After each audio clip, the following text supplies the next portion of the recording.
السلام عليكم ورحمة الله وبركاته. الحمد لله رب العالمين والصلاة والسلام على أشرف الأنبياء والمرسلين نبينا محمد وعلى آله وأصحابه أجمعين. أما بعد، فأعوذ بالله من الشيطان الرجيم. قل إني أمرت أن أعبد الله مخلصا له الدين. اللهم صل وسلم على محمد النبي الأمي وعلى آله وأصحابه أجمعين. প্রিয় দিনী ভাই ও বোনেরা, আমি আজ আপনাদের সামনে যে বিষয় আলোচনা করব সেই বিষয়টি হলো উলামায়ে হাক্কানির বৈশিষ্ট্যসমূহ কী কী। অর্থাৎ আমাদের সমাজে আলেম ওলামা আলহামদুলিল্লাহ এখন অনেক বেড়ে গেছে। আলহামদুলিল্লাহ, মাদ্রাসাও অনেক হয়েছে। প্রত্যেকেই নিজেকে আলেমে হক্কানি বা হকপন্থী আলেম বলে দাবি করেন, কিন্তু আসলে সত্যিকারের হকপন্থী আলেম যারা, তাদের মধ্যে কিছু বিশেষ বৈশিষ্ট্য আছে যা অন্য সকল আলেমদের মধ্যে থাকে না। তো আমরা আজকে সেই সকল বৈশিষ্ট্যসমূহ নিয়ে আলোচনা করব, যেই সমস্ত বৈশিষ্ট্যসমূহ দেখলে আমরা ভাবতে পারবো বা আমরা ধরে নিতে পারবো যে এই লোকটি আল্লাহর রহমতে হক্কানি আলেম, হকপন্থী আলেম। উলামায়ে হক্কানির এত গুরুত্ব কেন, এটা একটু বুঝে নেওয়া দরকার। প্রিয় দিনী ভাইয়েরা, আমরা মুসলমানদের এই কথা সকলেরই জানা আছে, আমরা সকলে জানি, বিশ্বাস করি যে মুহাম্মদ রাসূলুল্লাহ সাল্লাল্লাহু আলাইহি ওয়াসাল্লাম এই পৃথিবীর থেকে চলে যাওয়ার পর কিয়ামত পর্যন্ত নতুন কোনো নবী পৃথিবীতে আসবেন না। তবে কিয়ামতের পূর্বে ঈসা আলাইহিস সালাম আবার আসলেও তিনিও মুহাম্মদ সাল্লাল্লাহু আলাইহি ওয়াসাল্লামের শরীয়ত অনুযায়ী চলবেন, নতুন কোনো শরীয়ত আর তিনি আর চালু করবেন না, কেননা তিনিও মুহাম্মদ সাল্লাল্লাহু আলাইহি ওয়াসাল্লামের রাস্তায় চলবেন। তাহলে রাসূলুল্লাহ সাল্লাল্লাহু আলাইহি ওয়াসাল্লামের ইন্তেকালের পর থেকে নিয়ে কিয়ামত পর্যন্ত এই দ্বীনের দাওয়াতের কাজটা উম্মতের উপর, বিশেষ করে উম্মতের উলামায়ে কেরামদের উপরে। দ্বীন প্রসারের দায়িত্ব সকলের উপরে, তবে এই গুরু দায়িত্বটা উলামায়ে কেরামদের উপরে। এই জন্যই উলামায়ে কেরামদেরকে ওয়ারাসাতুল আম্বিয়া বলা হয়, আম্বিয়াদের ওয়ারিস। তারা হলো সম্পদের ওয়ারিস নয়, নবীওয়ালা দায়িত্ব কর্তব্যের ওয়ারিস। নবীর উপর যে দায়িত্ব কর্তব্য ছিল, নবী চলে যাওয়ার পরে এই দায়িত্ব কর্তব্য এখন উলামায়ে কেরামদের ঘাড়ে। আর নবীওয়ালা কাজ উলামায়ে কেরামগণ করবেন বলেই উলামায়ে কেরামদের মর্যাদা অনেক বেশি। আর তারা যারা এই নবীওয়ালা কাজ করতে গিয়ে নিজেকে কোরআন ও সুন্নাহ মোতাবেক নিজেকে পরিচালিত করতে পারবে, ইনশাআল্লাহ এই লোকগুলা দুনিয়াতেও মর্যাদাবান হবেন, আখিরাতেও মর্যাদাবান হবেন। তাহলে আসুন প্রিয় ভাইরা, উলামায়ে হাক্কানি বা উলামায়ে রব্বানির কিছু বৈশিষ্ট্য আমরা আলোচনা করব। তবে একটা কথা বলে রাখি, এই বৈশিষ্ট্যসমূহ অনেক হওয়ার কারণে একটি ক্লাসে এগুলো সব বর্ণনা করা সম্ভব নয়, তাই হয়তো একাধিক পর্বের মাধ্যমে আমরা এগুলা তুলে ধরার চেষ্টা করব ইনশাআল্লাহ। উলামায়ে হাক্কানির প্রথম বৈশিষ্ট্য হলো তারা মুখলিস হবে, ইখলাসের সহিত কাজ করবে। ইখলাস কী জিনিস? ইখলাস হলো যে কোনো কাজ করবে, এই কাজ করাটার উদ্দেশ্য শুধু আল্লাহ সন্তুষ্ট থাকবে। দুনিয়াতে নাম কামানো, যশ খ্যাতি অর্জন করা, অন্য কোনো মাকসাদ থাকবে না। এই কাজটা করার উদ্দেশ্য হলো আমার মাওলাকে খুশি করা। এই জন্য আল্লাহ সুবহানাহু ওয়া তাআলা আল্লাহর হাবিব মুহাম্মদ রাসূলুল্লাহ সাল্লাল্লাহু আলাইহি ওয়াসাল্লামকে নির্দেশ দিন। আল্লাহ বলছেন, আপনি বলুন, কুল ইন্নী উমিরতু আন আ'বুদাল্লাহা মুখলিসান লাহুদ্দিন, যে হে নবী আপনি বলুন, আমি আদিষ্ট হয়েছি আমি যেন একনিষ্ঠভাবে আল্লাহর ইবাদত করি, তার প্রতি পূর্ণ আনুগত্য সহকারে। তাইলে আল্লাহর পূর্ণ আনুগত্য সহকারে একনিষ্ঠভাবে আল্লাহর ইবাদত করার নির্দেশ রসুলকে দিয়েছেন। তাহলে এটা উম্মতের সকলের জন্য একই বিধান। তাছাড়া যে কোনো ইবাদত আল্লাহর সন্তুষ্টির আশা ব্যতীত যদি করা হয়, সেটা আল্লাহ কখনো কবুল করবেন না। যেমন হযরত রাসূলুল্লাহ সাল্লাল্লাহু আলাইহি ওয়াসাল্লাম বলেছেন, ইন্নাল্লাহা লা ইয়াকবালু মিনাল আমালি ইল্লা মা কানা লাহু খালিসা, যে আল্লাহ সুবহানাহু ওয়া তাআলা বান্দার মানে কোনো ইবাদত কবুল করবে না যতক্ষণ ওই ইবাদতটি একনিষ্ঠভাবে আল্লাহর জন্য না হবে, অর্থাৎ আল্লাহর সন্তুষ্টির জন্য, আল্লাহর উদ্দেশ্যে না হবে, তাহলে এই ইবাদতটি আল্লাহর কাছে কবুল হবে না। সেজন্য যারা ইলম শিখবে, যারা শিখাবে, প্রত্যেকের মধ্যে অবশ্যই ইখলাসটা জরুরি বিষয়। কারণ যদি কোনো ব্যক্তি ইখলাস ব্যতীত অর্থাৎ আল্লাহর সন্তুষ্টি অর্জন করা ছাড়া অন্য কোনো উদ্দেশ্যে লেখাপড়া করে, ইলম শিখে, তাহলে তার জন্য ভয়াবহ পরিণতি অপেক্ষা করছে। রাসূলুল্লাহ সাল্লাল্লাহু আলাইহি ওয়াসাল্লাম বলেছেন, মান তাআল্লামা ইলমান মিম্মা ইবতাগা বিহি ওয়াজহুল্লাহি আযজা ওয়া জাল লা ইয়াতাআল্লামুহু ইল্লা লিয়ুসিবা বিহি আরাদাম মিনাদ দুনিয়া লাম ইয়াজিদ আরাফাল জান্নাহ ইয়াওমাল কিয়ামাহ। আউযু বিল্লাহি মিনাশ শাইতানির রাজিম। আজীব, আল্লাহ রাসূল কি বলেছেন?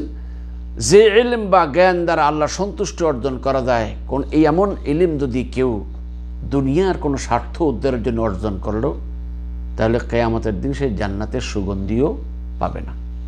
তাহলে বোঝা গেল আমরা যারা ইলম শিখতে যাচ্ছি, যারা ইলম শিখছি এবং অন্যকে শিখাচ্ছি, অবশ্যই আমাদের মধ্যে এই জিনিসটা মনে রাখতে হবে যে ইখলাস আছে কিনা, আমার এই কাজটা শুধু আল্লাহর সন্তুষ্টির জন্য কিনা, এটা মনে রাখতে হবে।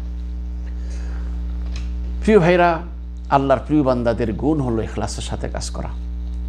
কোরআনুল কারীমে আল্লাহ সুবহানাহু ওয়া তাআলা আল্লাহর প্রিয় বান্দাদের গুণাবলী বর্ণনা করেছেন, যে এরা কাউকে যখন খাওয়ায় অথবা কাউকে কোনো কিছু দেয়, সেখানে শুধু আল্লাহর সন্তুষ্টি থাকে, আর অন্য কোনো কিছুর জন্য ওরা করে না। যেমন আল্লাহ তাআলা কোরআনে কারীমে বলেছেন, ইন্নামা নুতঈমুকুম লিওয়াজহিল্লাহি লা নুরিদু মিনকুম জাযাআন ওয়ালা শুকুরা। আমরা তোমাদেরকে আল্লাহর সন্তুষ্টির জন্য খাওয়াচ্ছি, তোমাদের কাছ থেকে কোনো প্রতিদান এবং কোনো কৃতজ্ঞতাও চাই না।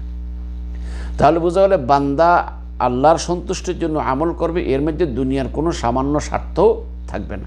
উলামায়ে হক্কানি, উলামায়ে রব্বানি, যারা আলেমে হক হবে, তাদের মধ্যে অবশ্যই এই আলামতটি আপনাকে দেখতে হবে। এই আলামত যদি থাকে, তো এটা উলামায়ে হক্কানির একটি আলামত তার মধ্যে পাওয়া গেছে। 2 নম্বর, উলামায়ে হক্কানির 2য় নম্বর বৈশিষ্ট্য হলো এরা আল্লাহ ভীরু হবে, এদের মধ্যে আল্লাহর ভয় ভীতি থাকবে। এরা প্রকাশ্য আল্লাহকে ভয় করে চলবে। এরা কখনো ধোঁকা, প্রতারণা, ছলচাতুরি, অন্যের হক নষ্ট করার অর্থাৎ এই জাতীয় কোনো জিনিস থাকবে না। অর্থাৎ নবীওয়ালা চরিত্র, বিশেষ করে যেটা আল্লাহর ভয় ভীতির কারণে মানুষ যেমন অন্যের প্রতি জুলুম করা, অত্যাচার, এগুলো কিছুই থাকবে না। এই জন্য আল্লাহ সুবহানাহু ওয়া তাআলা কোরআন কারীমে উলামায়ে হক্কানীদের বৈশিষ্ট্য বর্ণনা করেছেন, ইন্নামা ইয়াখশাল্লাহা মিন ইবাদিহিল উলামা, যে বান্দাদের মধ্যে শুধু প্রকৃত যারা আল্লাহকে ভয় করেন, আলেমগণই আল্লাহকে ভয় করেন।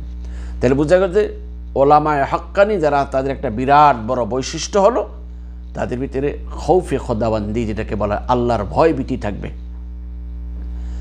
আব্দুল্লাহ ইবনে মাসউদ রাদিয়াল্লাহু তাআলা বলতেছেন, লাইসাল ইলমু বিকাসরাতি রিওয়ায়া ইন্নামাল ইলমু আল খাশিয়া, যে অধিক হাদিস বর্ণনা করাটা এটা জ্ঞান অর্জন নয়, বরং প্রকৃত জ্ঞান অর্জন আল্লাহ ভীতি অর্জন করা। তার মধ্যে ইলম শেখার পরে আপনি অনেকগুলো হাদিস মুখস্থ জানেন, অনেকগুলো কিতাব মুখস্থ করে ফেলেছেন,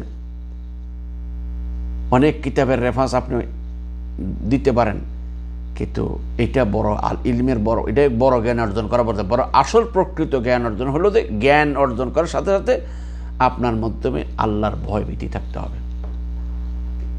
আজীব, এই জন্য একজন কবি খুব সুন্দর করে বলেছেন, লাউ কানাল ইলমু মিন গায়রি তুকা শারাফা, লাউ কানাল ইলমু মিন গায়রি তুকা শারাফা লাকানা আশরাফা খালকিল্লাহি ইবলিসু।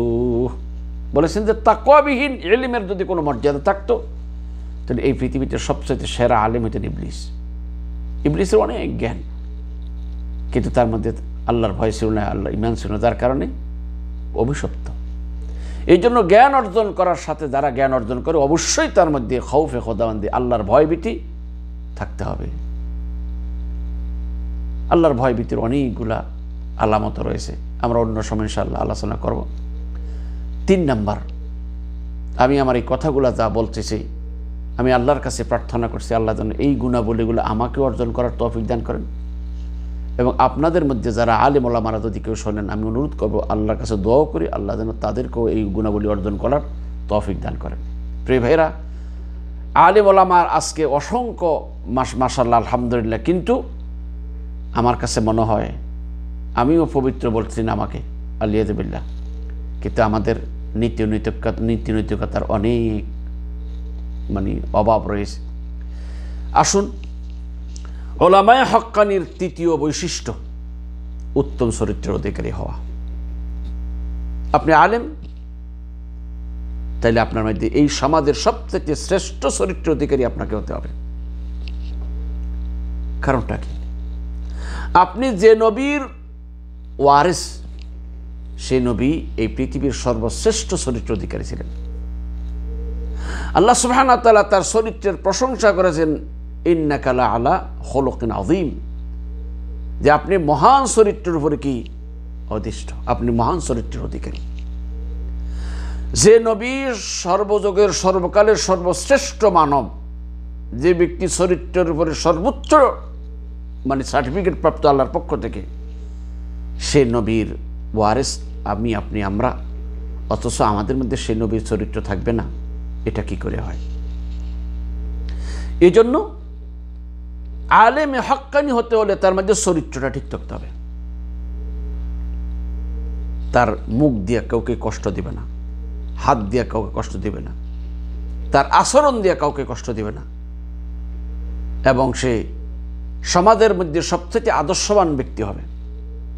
কিন্তু আফসোস, আমরা আলেম অনেক সংখ্যায় অনেক এখন আছি, কিন্তু চরিত্রের এই জায়গায় গিয়ে মনে হয় আমাদের আবারও ফিরে দেখা দরকার। রাসূল সাল্লাল্লাহু আলাইহি ওয়াসাল্লাম, ইন্না মিন খিয়ারিকুম আহসানুকুম আখলাকা, নিশ্চয়ই তোমাদের সেই ব্যক্তি সর্বাপেক্ষা উত্তম যে চরিত্রের দিক থেকে উত্তম। এই জন্য আলেমে দ্বীনের চরিত্র, নবীওয়ালা চরিত্র হওয়া চাই। আপনি নবীর ওয়ারিস, তো নবীর ওয়ারিস যদি কিতাব পড়ে পয়সা কামাবেন, এটাই আমাদের ওয়ারিস, নাকি আমার চরিত্র থাকা লাগবে? আপনাকে অবশ্যই নবীওয়ালা কাদের দায়িত্ব নেওয়ার সাথে সাথে আপনাকে নবীওয়ালা চরিত্র আপনার মধ্যে আসতে হবে। তা না হলে আপনার দ্বারা উম্মতের লাভের সাথে ক্ষতি বেশি হবে। তাছাড়া চরিত্রবান হওয়ার দ্বারা তো চরিত্র সম্পর্কে সবচাইতে বেশি শিক্ষা যেখানে রয়েছে সেটা কোরআন হাদিসে। একজন মানুষের চরিত্র ডেভেলপ করার সর্বোচ্চ শিক্ষা কোরআন এবং হাদিসের মধ্যে রয়েছে। সেই কোরআন আর হাদিস পড়ার পরে, অধ্যয়ন করার পরে, এই কোরআন হাদিসের উপরে ডিগ্রি অর্জন করার পরেও যদি চরিত্র ভালো না হয়, তাহলে এর থেকে আমরা কিসের আশা করতে পারব, বা জাতি আমাদের থেকে কিসের আশা করবে? সেজন্য অবশ্যই অবশ্যই আলেমে দ্বীন যিনি হবেন, তার চরিত্রটা সমাজের সকলের চাইতে শ্রেষ্ঠ হবে। প্রিয় দ্বীনী ভাইরা, যে যুগে যে নবী রসুলগণ এসেছিলেন, সেই যুগে সেই নবী রসুলের চাইতে ভালো চরিত্রের লোক সেই যে এলাকায় ছিল না। দূরে গেলাম না, আমাদের কাছে আমাদের নবীর কথা বলি। রাসূলুল্লাহ সাল্লাল্লাহু আলাইহি সাল্লাম নবুয়তের দায়িত্ব পেয়েছেন 40 বছর বয়সে। যদিও আল্লাহর ইলমে আগ থেকে তিনি নবী নির্ধারিত ছিলেন, কিন্তু দায়িত্বটা পেয়েছেন 40 বছর বয়সে। রাসূলুল্লাহ সাল্লাল্লাহু আলাইহি সাল্লাম 40 বছর বয়সে নবুয়তের দায়িত্ব পাওয়ার আগেও তিনি আরবের কাছে, লোকদের কাছে আস-সাদিকুল আমিন, সত্যবাদী আমানতদার হিসেবে পরিচিত ছিলেন। রাসূলুল্লাহ সাল্লাল্লাহু আলাইহি সাল্লামের গোটা জীবনে কখনো কোনো পাপাচারে জড়িত হয়েছেন, কোনো জুলুম করেছেন, কারোর হক নষ্ট করেছেন, কাউকে গালি দিয়েছেন, এমন কোন একটি বর্ণনা কোনো মুসলমান তো দূর, কাফেরও দিতে পারবে না। তাহলে যে নবী এই মহান চরিত্রের অধিকারী ছিলেন, আমি সেই নবীরই উম্মত, সেই নবীর উত্তরসূরি, সেই নবীরই ওয়ারিস, অথচ আমার মধ্যে সেই গুণটি নাই, তাহলে এটাকে আমাদের ভেবে দেখা দরকার না। সেই জন্য আলেমে হক্কানি রব্বানি যিনি হবেন, তার চরিত্রটা সমাজের সর্বোচ্চ উত্তম চরিত্রের অধিকারী সে হবে। তার আচার আচরণ ব্যবহার সবগুলা অন্য সকল মানুষের সাথে উন্নত হবে। কিন্তু আমার মনে হয় আমরা এই জায়গায় অনেক পিছিয়ে আছি। প্রিয় ভাইরা, ইনশাআল্লাহ আমি এই সিলসিলা আরও অনেকগুলো বৈশিষ্ট্য রয়েছে, আমি ধারাবাহিকভাবে আপনাদের সাথে আলোচনা করব ইনশাআল্লাহ। আজ এখানে শেষ করলাম। আল্লাহ আমাদের কথাগুলো বোঝার তৌফিক দান করুন, আমিন। ওয়া আখিরু দাওয়ানা আলহামদুলিল্লাহি রাব্বিল আলামিন। আসসালামু আলাইকুম ওয়া রাহমাতুল্লাহি ওয়া বারাকাতুহু।